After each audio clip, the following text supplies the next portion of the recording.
Good afternoon, everyone. Welcome to Nike Inc.'s first quarter fiscal 2026 conference call. For those who want to reference today's press release, you'll find it at investors.nike.com. Leading today's call is Paul Trussell, VP of Corporate Finance and Treasurer. Now, I would like to turn the call over to Paul Trussell. Thank you, Operator. Hello, everyone, and thank you for joining today to discuss Nike Inc.'s first quarter fiscal 2026 results. Joining us on today's call will be Nike Inc. President and CEO Elliott Hill and EVP and CFO Matt Friend. Before we begin, let me remind you that participants on this call will make forward-looking statements based on current expectations, and those statements are subject to certain risks and uncertainties that could cause actual results to differ materially. These risks and uncertainties are detailed in Nike's reports filed with the SEC.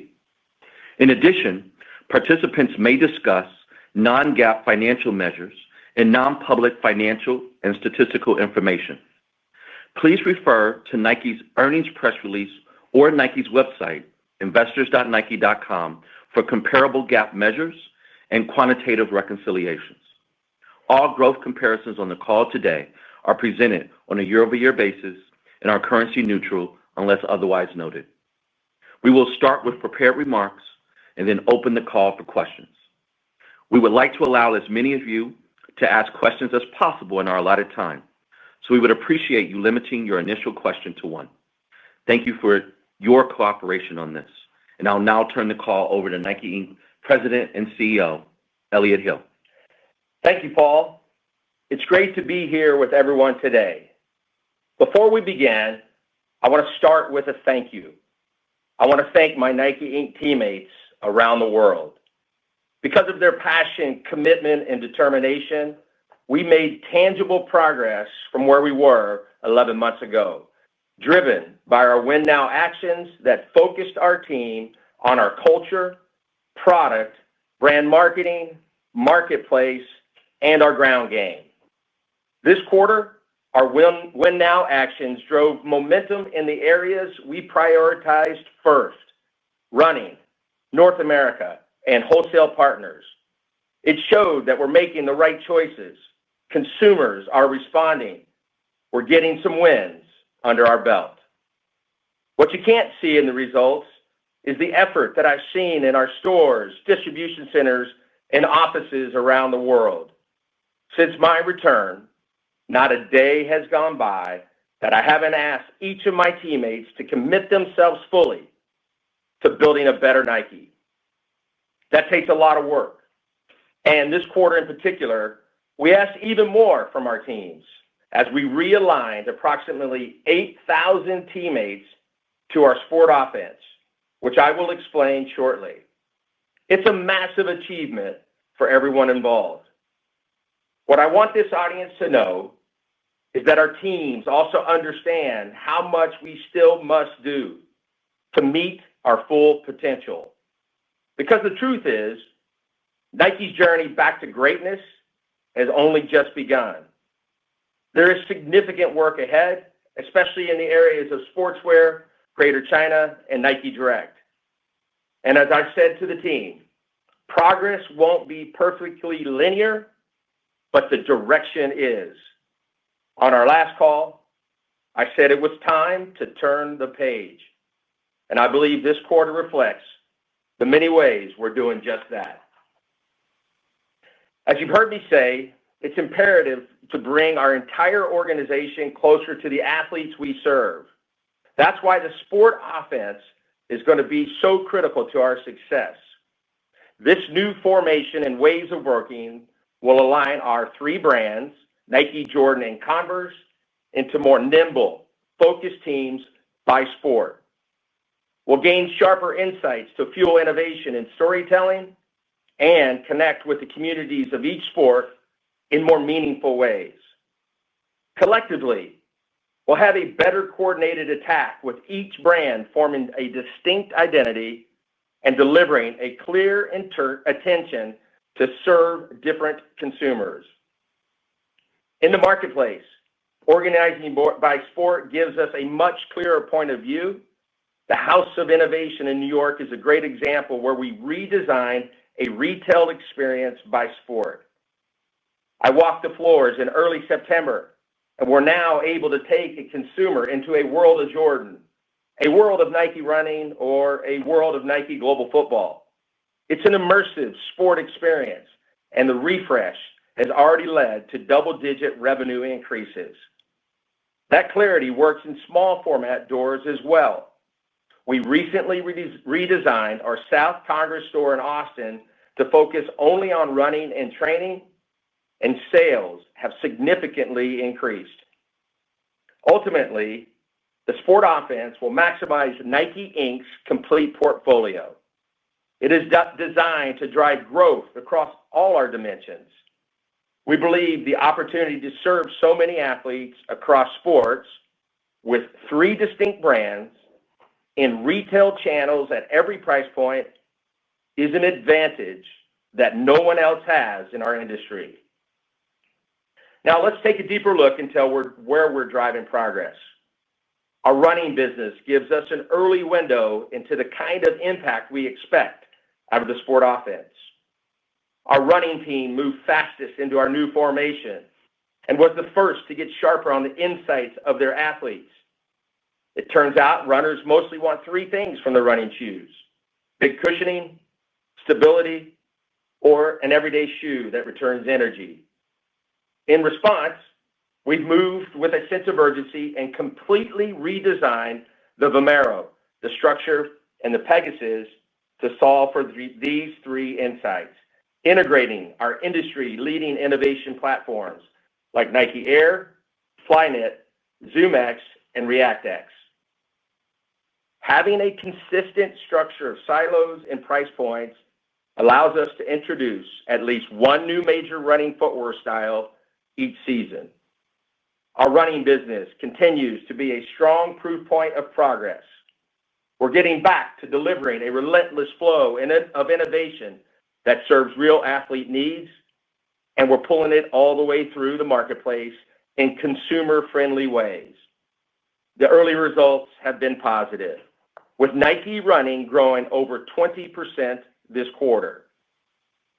Our opportunity is to quickly seize the benefits of a Sport Offense and apply them to more sport and sport culture, including global football, basketball, training, and sportswear.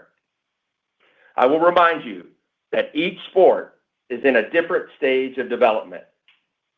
Our global football team is preparing for the energy of the 2026 World Cup and is ready to move forward.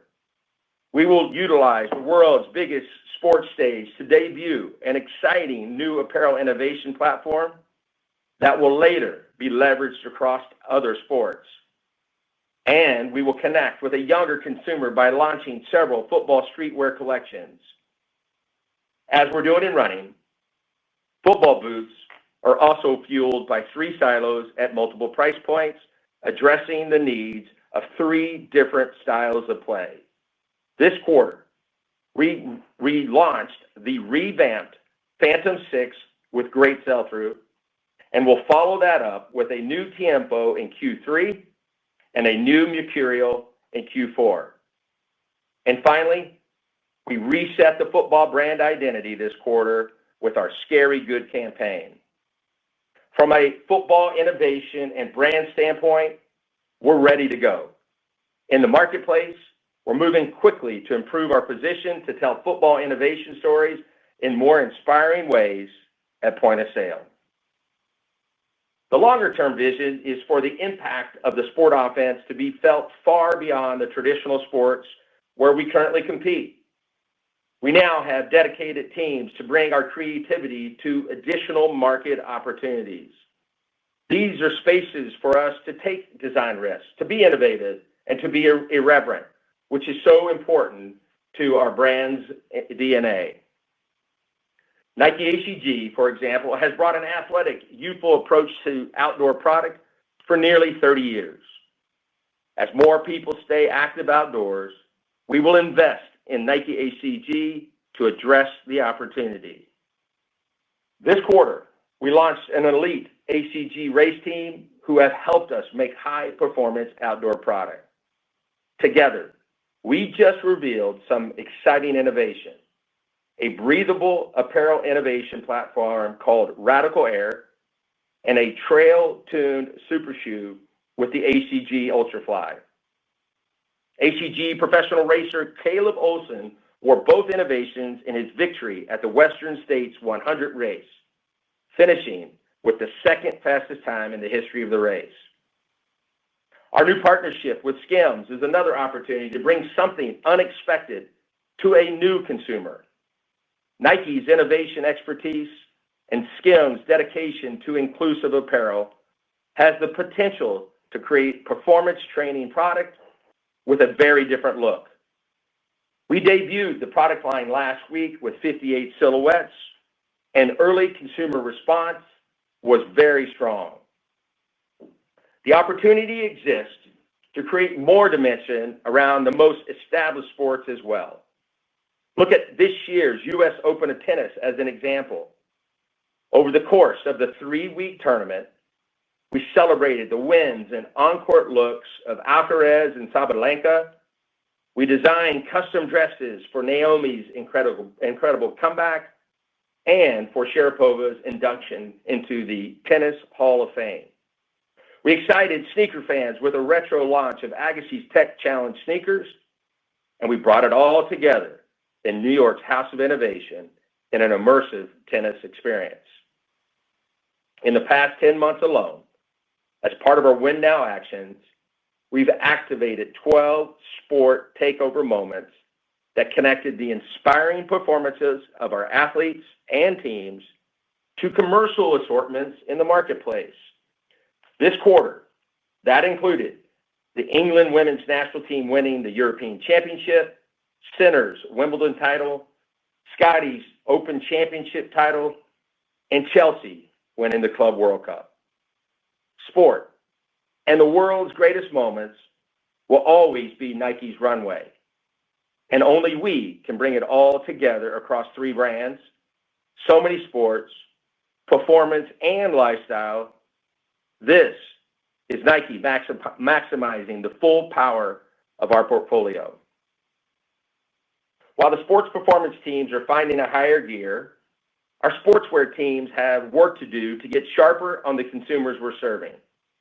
And we see it in our results.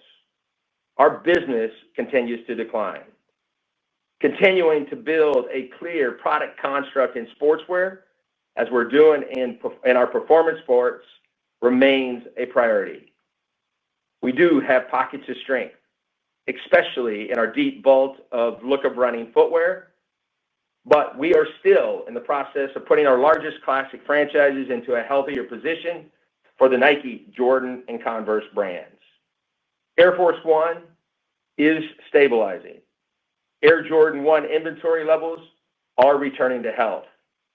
The Dunk continues to be managed aggressively down in all geos, and the Chuck Taylor is in the early stages of a global market reset. With Converse, we just put new leadership in place, and we're going to take aggressive actions to better position the brand for profitable growth in the future. Of the priority Win Now actions, elevating the full marketplace is in the early innings. The positive is that North America, where we invested first, took some big steps forward this quarter. The team continues to give more consumers access to the brand in more premium environments. We reset over 1,300 running spaces in the quarter, from Dick's to Nordstrom's to Heartbreak Hill.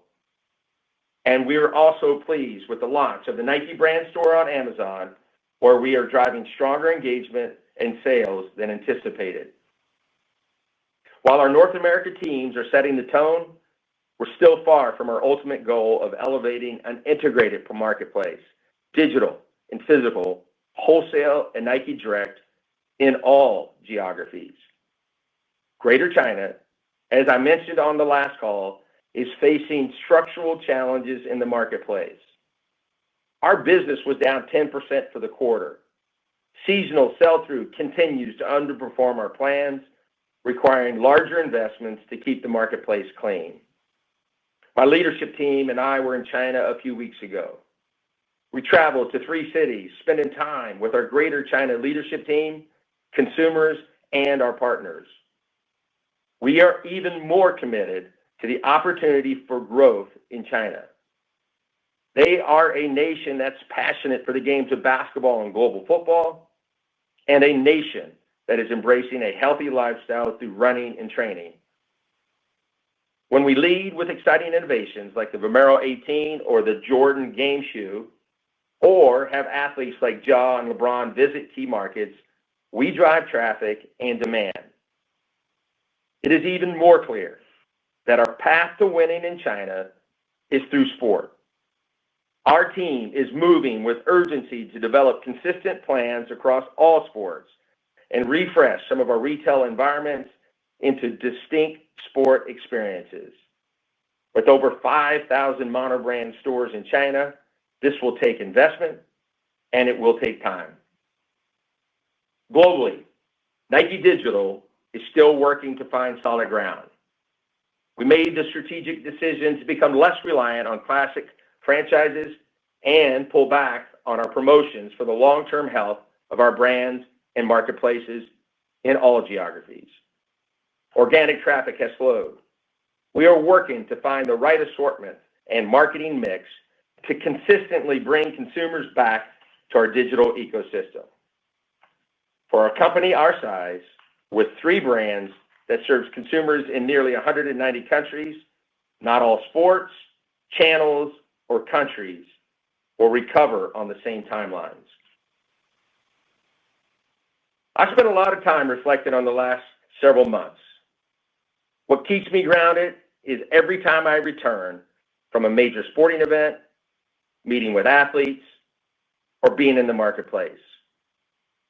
I'm even more convinced that the Win Now actions are absolutely the right focus for our teams.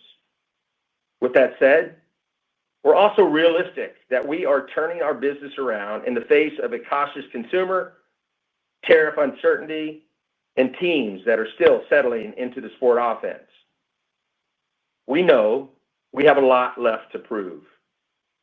What gives me confidence is that through the sport offense, we're hyper-focused on the athlete. The creative ideas keep coming, and we're covering a lot of ground in the marketplace. Like I said at the start, the Nike team. This team, we have a lot of fight in us. I look forward to what we're about to do together. Thank you, and I'll pass it to Matt. Thanks, Elliott, and hello to everyone on the call. 90 days ago, I said the fourth quarter of fiscal 25 would reflect the largest financial impact from our Win Now actions, and that we expected the headwinds to revenue and gross margin to begin to moderate from there. At the end of our first quarter, we're encouraged by the progress that we have made, as reflected in our results, and yet we still have much work to do. Today, I will review our financial results. Then I will highlight the progress we have made with our Win Now actions across the geographies. Last, I will provide guidance for Q2, as well as some additional insights to bring shape to our near-term financial performance. I'll begin with our financial results. This quarter, revenues were up 1% on a reported basis and down 1% on a currency-neutral basis. Nike Direct was down 5%, with Nike Digital declining 12%, and Nike Stores down 1%. Wholesale grew 5%. Gross margins declined 320 basis points to 42.2% on a reported basis due to higher wholesale discounts, higher discounts in our Nike factory stores, increased product costs, including new tariffs, and channel mix headwinds. SG&A was down 1% on a reported basis. This was driven by lower brand marketing expense, reflecting prior year investment around key sports moments, partially offset by higher sports marketing expense. Operating overhead was flat compared to the prior year. Our effective tax rate was 21.1%, compared to 19.6% for the same period last year, primarily due to decreased benefit from stock-based compensation. Earnings per share was 49 cents. Inventory decreased 2% versus the prior year, as we have made steady progress on our plans for a healthy marketplace by the end of the first half of fiscal 2026. As I shared last quarter, and as you just heard from Elliott, our geographies are at different stages of progress against our Win Now actions, and business recovery is trending on different timelines. Therefore, I will focus my geography remarks on the specific context and insights of our Win Now progress. In North America, Q1 revenue grew 4%. Nike Direct declined 3%, with Nike Digital down 10% and Nike Stores flat. Wholesale grew 11%. EBIT declined 7% on a reported basis. North America is building momentum through sustained brand activity across sport, leveraging our leading portfolio of sports marketing assets. North America is furthest ahead in taking steps to elevate and transform the marketplace for future growth. Running, training, and basketball each delivered double-digit growth. Sportswear grew in the quarter, but there is still work to do, with momentum in apparel and looks of running footwear, while managing a 30% decline in our classic footwear franchises. As it relates to the North America marketplace, wholesale returned to growth in the quarter, partially due to shipment timing in the prior year, as well as higher liquidation volume to value channels. Additionally, the strategic actions taken to expand distribution and reach new consumer segments contributed to growth and are showing initial promise. Headway was also made in repositioning Nike Digital, reducing the number of days of site-wide promotion by more than 50, and lowering markdown rates, as well as increasing share of demand at full price. On inventory, North America drove continued progress through the first quarter. Units declined versus the prior year, while dollars were flat, primarily due to new U.S. tariffs. Closeout mix is approaching normalized levels. In EMEA, Q1 revenue grew 1%. Nike Direct declined 6%, with Nike Digital down 13% and Nike Stores up 1%. Wholesale grew 4%. EBIT declined 7% on a reported basis. EMEA has largely cleaned the marketplace, even as promotional activity has increased across the industry. Nike's momentum is building in sport and with our wholesale partners. EMEA is furthest ahead in repositioning Nike Digital to a full-price business. However, traffic and demand remain soft. In Q1, our performance business continued to build momentum, driven by double-digit growth in running and low single-digit growth in global football and training footwear. Sportswear declined low single digits, as headwinds in our classic footwear franchises more than offset growth in apparel and new dimensions of footwear. Over the last 90 days, we've seen promotional activity increase in key countries across EMEA. In order to stay aligned with our partners and manage marketplace inventory, we selectively leveraged additional discounts on Nike Direct. With respect to inventory, EMEA closed the quarter with units down mid-single digits versus the prior year and a normalized level of closeout mix. In Greater China, Q1 revenue declined 10%. Nike Direct declined 12%, with Nike Digital down 27% and Nike Stores down 4%. Wholesale declined 9%. EBIT declined 25% on a reported basis. Greater China created energy with consumers in the quarter through new product innovation and Nike athlete activations on the ground with Ja, Sabrina, and LeBron. Aggressive marketplace actions have reduced owned and partner inventory. However, store traffic and in-season sell-through continues to be a headwind.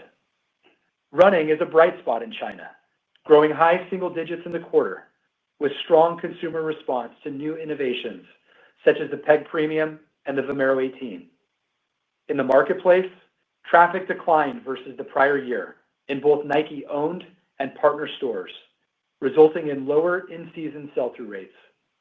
Digital remains a highly promotional marketplace in Greater China, with consumer shopping moments extending longer on local platforms with deeper discounts. Inventory was down 11% versus the prior year. However, closeout mix remains elevated.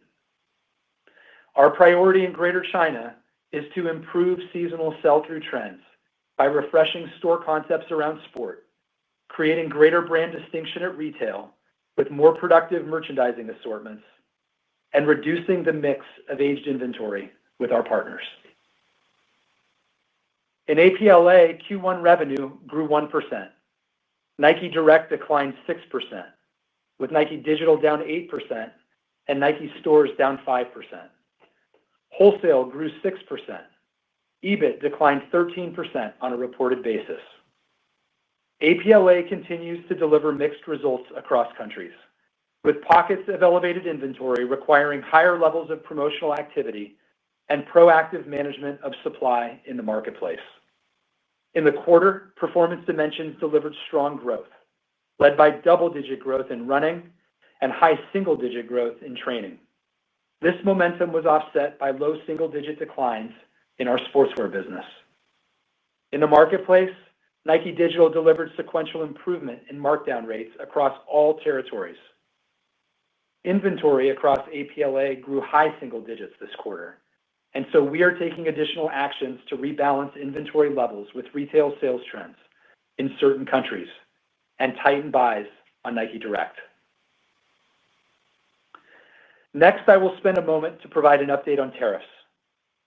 Last quarter, I shared that the newly issued tariffs represented a meaningful cost headwind for Nike, since the new reciprocal tariffs are stacked on top of the mid-teens rate Nike already paid on imports. And I also outlined the actions we are taking in response, balancing impact on the consumer, our partners, our win now actions, as well as the long-term positioning of our brands in the marketplace. Since our last earnings call, new reciprocal tariff rates have been increased for certain countries. And so with the new rates in effect today, we now estimate the gross incremental cost to Nike on an annualized basis to be approximately $1.5 billion, up from the $1 billion we shared 90 days ago. Given the magnitude and timing of the most recent rate increases, we now expect the net headwind in fiscal 26 to increase from approximately 75 basis points to 120 basis points to gross margin. We continue to evaluate and implement the actions I described last quarter to mitigate these new costs over time. We are monitoring developments closely, and I remain confident in our ability to leverage our strengths, our scale, and the deep experience of our leadership team to navigate through this disruption. Now I will turn to our second quarter guidance. As Elliott said, we are operating in a dynamic environment, both for consumers and our global business. We remain focused on what we can control, principally to make forward progress on our win now actions and to activate our sport offense for the long-term health of our brands. Our outlook reflects our best assessment of these factors based on the data that we have available today. We expect Q2 revenues to be down low single digits, including 1 point of benefit from foreign exchange. We expect Q2 gross margins to be down approximately 300 to 375 basis points, including a net headwind of 175 basis points from the new incremental tariffs. We expect Q2 SG&A dollars to be up high single digits, with an acceleration of demand creation investment and low single-digit increase in operating overhead. We expect other expense, net of interest income, to be an expense of $10 to $20 million in the second quarter. We expect the tax rate for the second quarter and the full year to be in the low 20% range due to anticipated changes in earnings mix. Finally, with an additional 90 days of execution against our win now actions, I'll close with some insights that should bring shape to Nike's financial performance for the balance of fiscal 26. We see momentum building with our wholesale partners. Our spring order book is up versus the prior year, with growth led by sport. And as a result, we expect wholesale revenue to return to modest growth for fiscal 26. At the same time, we continue taking steps to reposition Nike Digital as a full-price business. Organic traffic continues to decline double digits. With a business in the prior year that was more concentrated on classic footwear franchises and sneaker launch, as well as a higher mix of off-price sales, traffic comps will remain under pressure, and so we do not expect Nike Direct to return to growth for fiscal 26. As it relates to our operating segments, we expect North America will continue to lead our global recovery, while Greater China will require more time due to the unique marketplace dynamics Elliott and I have outlined. Converse is under new leadership and resetting its marketplace and brand. Therefore, we expect revenue and gross margin headwinds from Greater China and Converse to continue throughout fiscal 26. We have made steady progress on our plans for a healthy marketplace by the end of the first half, and so we expect to begin to see a modest headwind to revenue across both wholesale and Nike Direct as we lap aggressive clearance activity in the prior year. Foreign exchange has become a tailwind to reported revenue, but we expect minimal benefit to gross margin in fiscal 26 due to our hedged positions entering the year. We continue to expect SG&A to grow low single digits in fiscal 26. Our Win Now actions contain investment to reignite growth in the business, particularly in demand creation, as well as rebuilding both our sport and commercial offense. Overall, there are several puts and takes across different dimensions of our portfolio. We are encouraged with how we have started the year, but progress won't be linear, and there is still work to do to return to driving consistent, sustainable, and profitable long-term growth. With that, I'll pass the call back to Elliott. Thanks, Matt. I'm going to close it out with some perspective on a special sport moment from the quarter that I believe represents the power of a unified team with a singular mission. In late July, I was at the final of the UEFA Women's European Championships in Basel, Switzerland. Defending champion England had already lived through an emotional roller coaster throughout the tournament. They lost their opener to France. They came back from a 2-goal deficit to beat Sweden and scored in the final minute of extra time to beat Italy in the semifinal. And now they face Spain in the final, who beat them in the last World Cup final. I was sitting with the FA, the governing body of football in England. For the third straight knockout match, the Lionesses started slow. They were on their heels instead of attacking. They went into halftime down 1-0. We began to question if they had anything left in the tank. But coming out of the half, something clicked.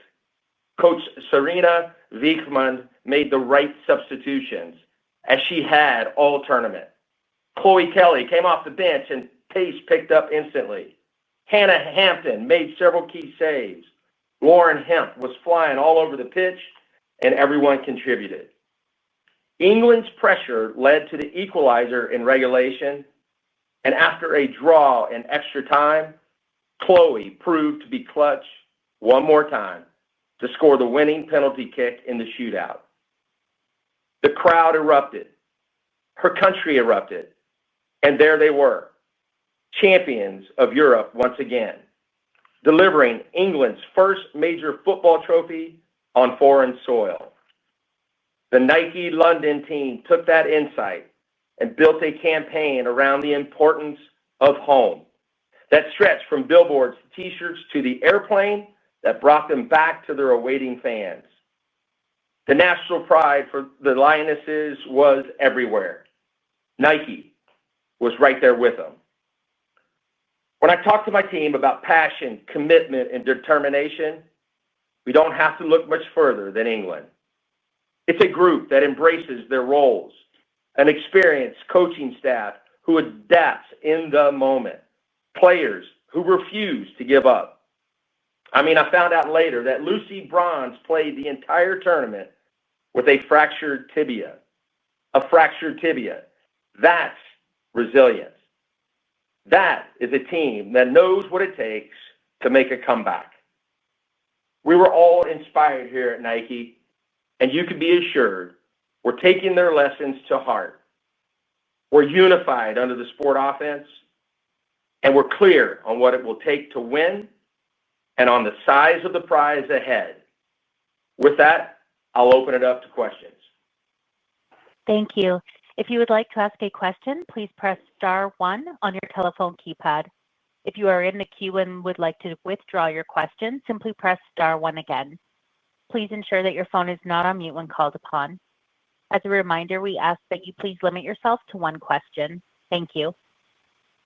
Your first question comes from Michael Binetti with Evercore ISI. Your line is open. Hey, guys. Thanks for all the detail today. Congrats on a nice quarter. Nice to see all the progress. Elliott, as you look at the spring order book and Matt said it's positive, can you help us think about that within the context of the holiday book that you said was positive last quarter? Maybe just qualitatively, even what's incremental in the build and composition of spring so we can track the progress out of season. And then, last quarter, Matt, you said there's a commitment to returning to double-digit margins over time. Obviously, I'm sure you're looking at the historical levels as a goal. It was a helpful backstop. How are you thinking about the medium-term margin levels you can target and maybe some of the phases of recovery and the inputs we should look at as you start that journey? Okay. Michael, thanks for the question. Here's what I'd start with. Let me start first with product. I think what we're doing a great job is we're getting back to leading with a sharp focus on sport.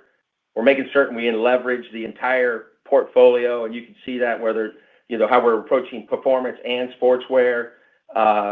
Nike Running, I think, gives us our best example of where we're having some success, and we did just announce that we grew over 20% in the quarter. So great success in running, and our teams are taking that offense and the learnings that we have in running, and we're applying it to other parts of our business, and we're running that playbook against global football, training, basketball, etc.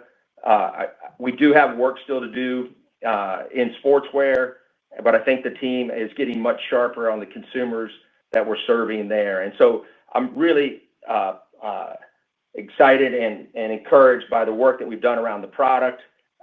We've continued to work really hard from a brand marketing perspective. And then ultimately, clearly, we got to pay it off like you're asking in the marketplace. And I think the team's doing a really nice job of elevating and growing the entire marketplace. And so our goal is to serve consumers wherever and however they choose to shop across multiple channels: specialty, sporting goods, athletic specialty, department store, family footwear, and Nike Direct.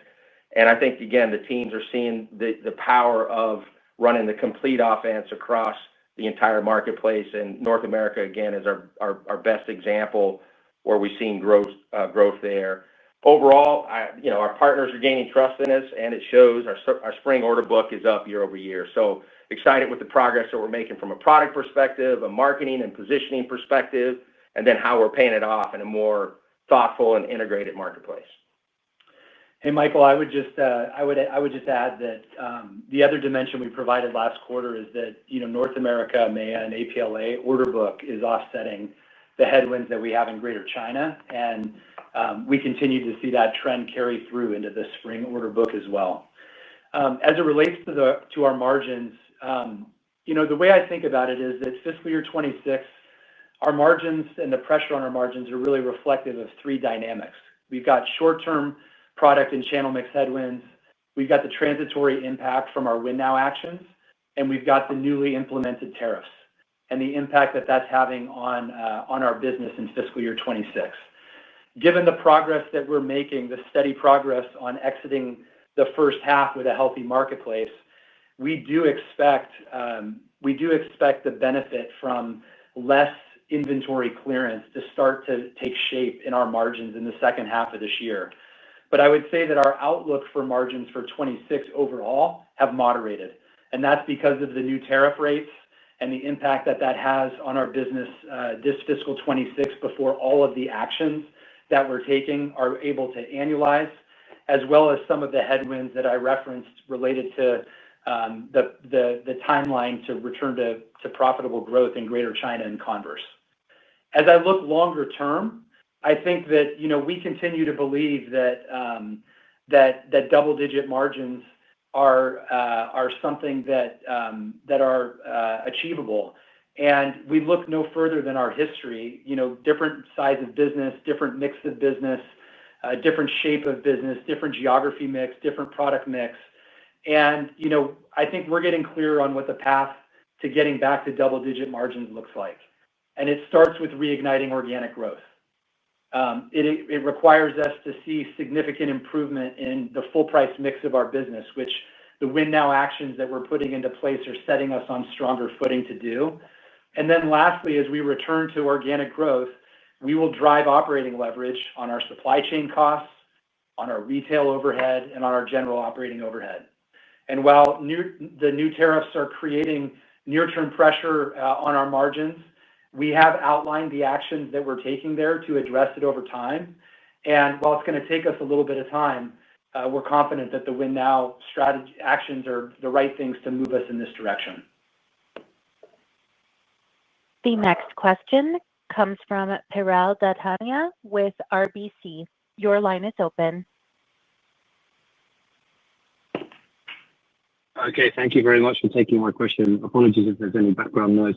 I was just wondering if you could give any update as to how September has progressed, because we're seeing mixed indicators out there in the marketplace and potentially some evidence that there was a bit of pull forward in terms of consumer demand into the back-to-school period in August, which would have benefited your Q1. So just curious about how you're seeing the current marketplace in September trading, if possible. Thank you very much. Yeah, thanks for the question. Here's what I'd say. There's no question that the environment in which we're working in and operating in is dynamic. My message to our team is to continue to control what we can control. I'm confident that our teams in product and brand marketing and the marketplace we're closely monitoring our consumers around the world. We're watching for signals. We're staying close with our partners, and we're looking at it, even reading, of course, our own door and digital performance across geos and countries and cities.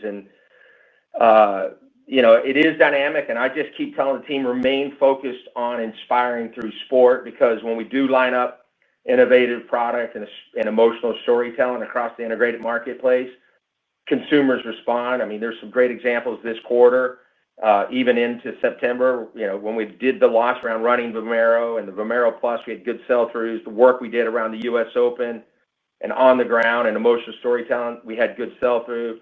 Ja and LeBron in China, when we do that, the consumer shows up. So yes, it's a dynamic environment. We're keeping our teams focused on the Win Now actions, and really that's our fastest path back to growth.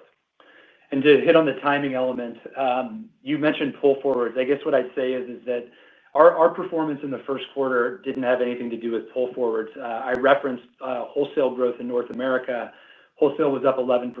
And one of the factors in the quarter was the amount of the fall season that we shipped in Q1 versus what we shipped in Q1 of the prior year. And so that did create a timing benefit year on year.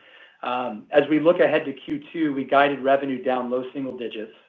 And I'd say that there are probably two drivers to that are most significant. One is Nike Digital is facing a more significant headwind in Q2 because we started the Win Now actions following the holiday season last year, and we significantly cut back on the amount of promotional activity that we were doing in the channel. As we're lapping that this year, there's going to be a bigger headwind in Q2 than we had in Q1. And then secondarily, we're only planning for 1 point of FX benefit in Q2, whereas we saw 2 points of FX benefit in Q1. So hopefully that helps provide a little bit of dimension on some of the seasonality. The last thing I would say related to the seasonality or the comparisons is that the actions that we're taking on the Dunk that Elliott and I both referenced are more significant in Q2. And so that's also creating a quarter-over-quarter comparison, if you will, as you compare Q1 to Q2. There was a lot of Dunk business in Q2 of last year, and we're managing that franchise back, as Elliott mentioned, and feel great about our plans. The next question comes from Matthew Boss of JP Morgan. Your line is open. Thanks, and congrats on the progress. Thank you, Elliott, maybe could you help elaborate on some of the early wins under your belt that you cited, notably the return to growth in North America and the material acceleration in running? And with that, I guess, could you speak to the structural foundation that you've now built that you believe is the key to expanding the strategy to other parts of the portfolio? Yeah. Matthew, let me start. You really have to think about it at a high level in two parts. First part is the win now. Those are the actions that we put in place, the focus that we gave our team within the first 60 days. And then the second part is what we just activated in early September, which is what we're calling the sport offense. And I'm going to try to outline the two, but you got to think about them both together. Let me start first with win now. You know the priorities there, but we put 5 priorities out there, putting the athlete at the center of everything we do. It came down, it's about innovative, coveted product. It's about telling emotional, inspiring stories. It's about paying it off in an integrated marketplace and then activating our ground game. And we're seeing signals that it's working. First and foremost, it's where we focus, running, which we talked about in the prepared remarks, up 20%. Our wholesale partners, we have growth there. Spring order book is up, and then North America. So that's where we're seeing some great success. Feel good about the brand impact our team is doing around sport moments, brand launches, brand campaigns, some of our key product launches, etc. So good success against the win now actions. With that said, we still have work to do in some parts of our business that we've touched on. And we've got plans in place against China, our Nike Direct digital commerce business, and our sportswear business. So that's what the teams are working on from a win now perspective.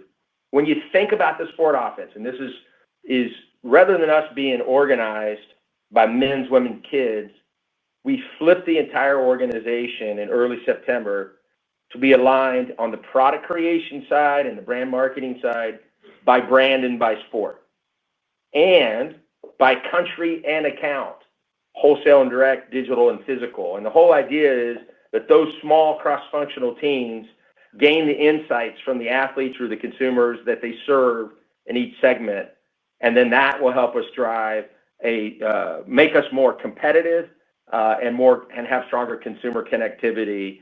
And again, there's no question in my mind that putting sport and the athlete back at the center of everything that we do puts us back on offense. And again, while we have some great things underway through our priority sports and the efforts to elevate the marketplace, we still have a lot of work to do. But what inspires me most is our teams. They're embracing the change, and we're ready for the challenge. The next question comes from Brooke Roach with Goldman Sachs. Your line is open. Good afternoon, and thank you for taking the question. Elliott, as you contemplate the traffic headwinds you're seeing today in Nike Digital, how much of the pressure is attributable to the strategic reduction in promotion versus other factors? And as you look ahead, what are the most important milestones we should be watching for to return that business to profitable growth? Brooke, thanks for the question. I'm going to step up above just a little bit for a second on the Nike Direct digital business. And what I'm challenging, and Matt and I and the entire leadership team are challenging our team to do, is to elevate and grow the entire marketplace, not just Nike Direct digital commerce. We need to be and serve consumers wherever and however they choose to shop for our brands. And it starts with that, what I just touched on, the innovative, relentless flow of innovative product across all 3 brands and all sports, and in every channel of business in which we do business, specialty, sporting goods, athletic specialty, department stores, family footwear, and Nike Direct, because being sharp on the consumers we're serving in each location, digital or physical, wholesale and direct, that drives consumer right assortments in the right depth, and we are elevating the presentations at point of sale, and that drives profitable growth for Nike and for our partners. And again, we're seeing some really good successes of that in North America. EMEA is coming, and APLA. So again, I'm excited about the team and the way we are elevating the entire marketplace. And again, in terms of Nike Direct digital commerce, Matt, do you want to hit on anything? Sure. I reference and have been referencing for a couple of quarters now that we expected the organic traffic to be down double digits. And that's primarily because of the actions that we've taken to reposition the business in fiscal year 26. We highlighted this quarter that we've made progress across all of our geographies. We've reduced promo days. We've improved the markdown rates. We've reduced the classic share of business. We've reduced the launch share of business.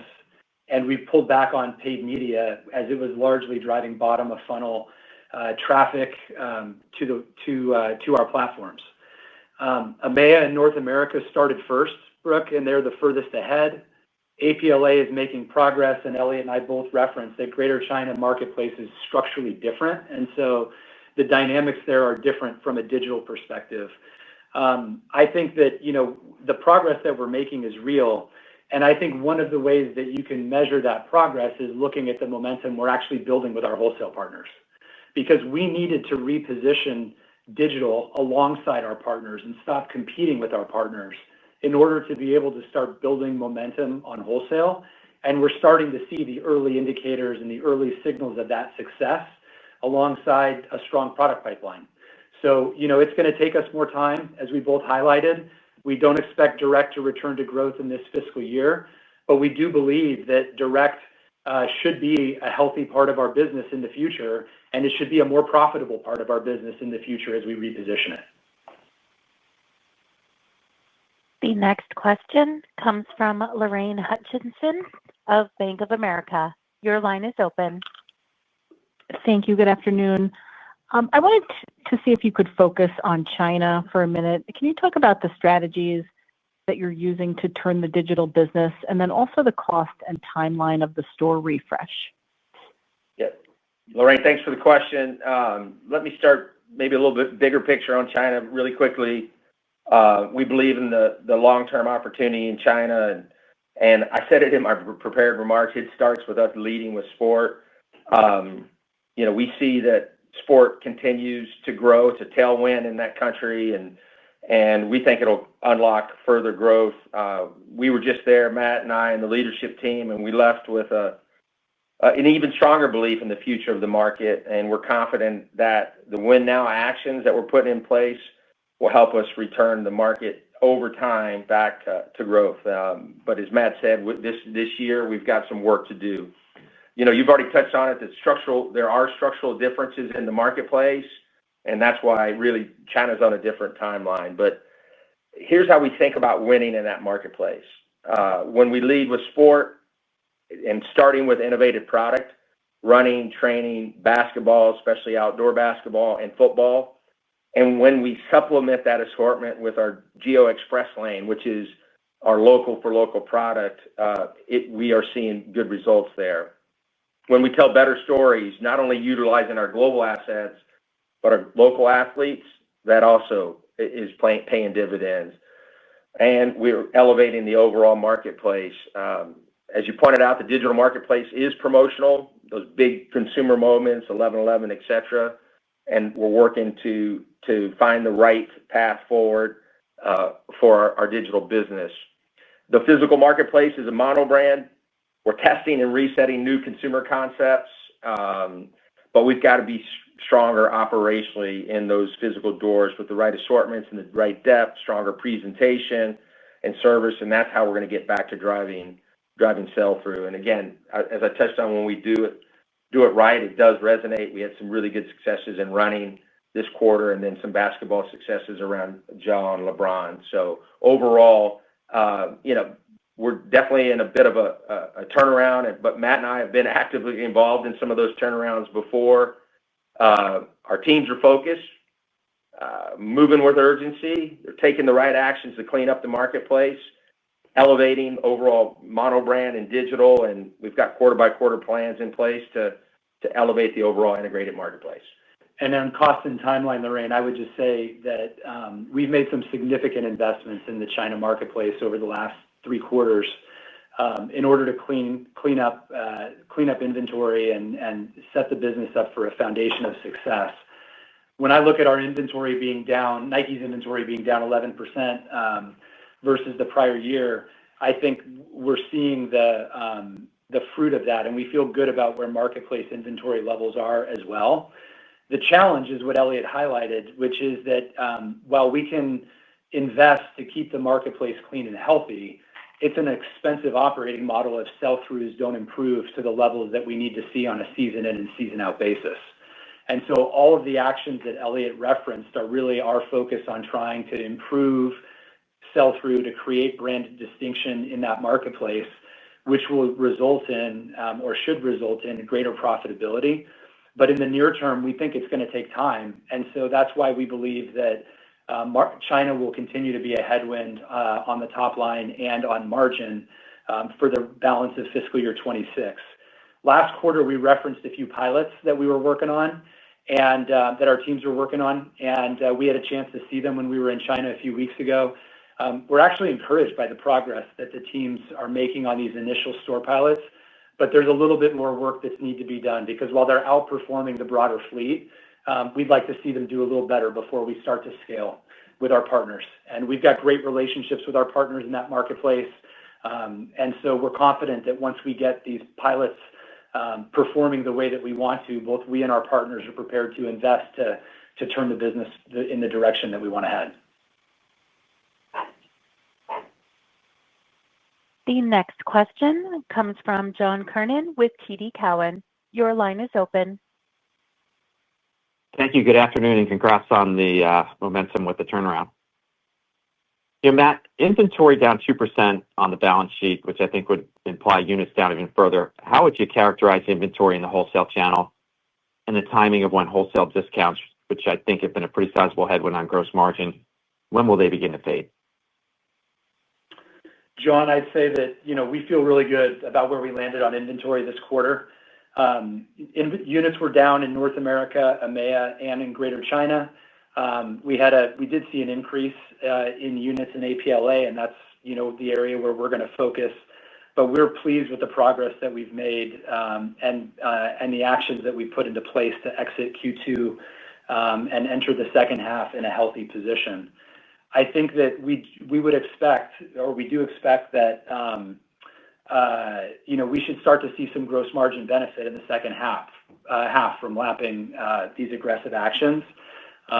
We are expecting to see improvement within the wholesale channel. I think our partners' inventory we feel really good about, and what I keep saying is that the best indicator of that is the forward-looking order book because our partners and we have a plan together as we've been driving sell-through, as we've been investing to move through inventory and get ourselves to a healthy place. And that's ultimately so that we can create capacity in our partners open to buy for the newness and the innovation and the things that our teams are most excited about, particularly on the performance side of the business. But also some new things that we've got coming on the sportswear side, like the Ava Rover and some of the other products that we've started to see some momentum with there. So I think overall we feel really good about the progress that we're making there. I'll remind you that there are some other headwinds to gross margin in the second half that are going to mute this, and I referenced those earlier on the call. But as it relates specifically to the way that we're managing the marketplace, we continue to be pleased with the progress we're making on the plan that we set. Okay, how about if I just close it out really quickly with just some comments? We are more confident than ever that our Win Now actions are the right path forward. In the first quarter, we saw progress in the areas that we prioritized first, running, North America, and wholesale. We're in the early stages, and our comeback will take time, and our progress won't be linear, especially in the areas such as sportswear, Nike Direct, Greater China, and Converse. We are going to accelerate the Win Now actions by activating our sport offense that I spent some time speaking to. As a reminder, we are organizing ourselves into smaller cross-functional teams by brand and by sport, by country and by channel, wholesale and direct, digital and physical. Our teams are energized, they're inspired, and they're ready to compete. We're getting back to leveraging Nike Inc.'s unmatched portfolio of brands, sports, and countries to drive deeper consumer connections and profitable, sustainable growth. Thank you very much. This concludes today's conference call. Thank you for joining. You may now disconnect.